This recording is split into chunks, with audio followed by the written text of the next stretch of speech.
তারপর আমি খেতে পারি না, আমি দামে দিয়া টাকা পয়সা উৎপাদ করছে। টাকা পয়সা ধন্যবাদ। আপনার কি নাম? অনেক বাড়ি কোন জায়গায়? আমরা অনেক কটার সময় গেছিলেন আপনি? সাথে কোন জায়গায় হয়েছে ঘটনাটা? কতজন লোক আছিল তখন? কয়েকটা প্রথমে ছিল একজন, সেদিনের সংকট ছিল। তারপর আরেকজন আছে, তারপরে আবার তার হাতে নিয়ে গেছে কি দিয়ে মারছে? গাড়ি দিয়ে, সেই গাড়িতে আমার সে বাড়িতে আমার আমি করেছি বাইরে দিয়েছি জিনিসটা পরিষ্কার দিয়ে গেছে, আমি তো জিনিসটা সবাই করছি।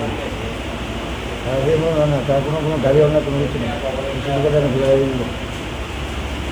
তারপর যা কথাটা করে পেয়েছি আমার মাসে জানি মানে আমরা শুনছি যে সকল বণিকের নামে আমরা মহানিপুর বাজারে মানে খুশ করতে হবে যে তার বাড়ির লোক বাড়ি মানে কোন জায়গাতে কে খুঁজ করতেছে? এই আমরা তেলে আমরা থানার থেকে আসি তেলে না ওই খবর ভাই আর কি আমরা আইছি যে একটা বাইক করে কি জ্বালা গেছে ওয়াই সাম পাওয়ারে। কয়টার সময় খবর পাইছেন? আমরা তো শুনছি প্রায় মনে হয় তো ঘন্টা 2 ঘন্টা হইব কি খবর পাইছেন? যে ওই সদরবণিকের বাইকটা ওয়াই সাম পাওয়ার এই ইয়েতে জ্বালাই লেছে। আর তেমন এমনি শুনছি না কিছু মারধর আর এমনি তারপরে এমনি ওর সামনে মারপিট করছে, ওই হসপিটালে ভর্তি আছে। এখন কি জীবিত নিয়ে যাবেন? এখানে হোক কোন জায়গাতে মারপিট করছে? যে আমরা মানে ওই দোকানের সামনেই যে দোকানের সামনে মাল দিছে ওই দোকানের সামনে কারা মারধর করছে?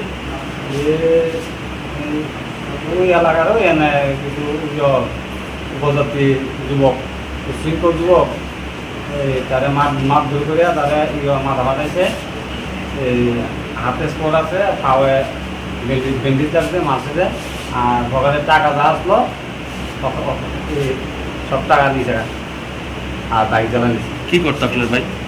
ওই তো বেকারির মাল হয়েছে। কি কারণে মারছে জানেন? ওই বুঝিনি জানি। একজন লোক আছে বলে সবসময় বলে মানে ইয়তিকা এই কিতাবা দেখার জিনিস লইয়া মানে এমনি খেলি তো এতে আটকা দিত না। তো আজকে না করছে দেখিয়া ওই ইটা লইয়া। কত বছর ধরে সেটা আপনার ভাই এই কাজ করে? আমি তো বাড়ির যে কাজ করতে 2 বছর ধরে। ঠিক আছে।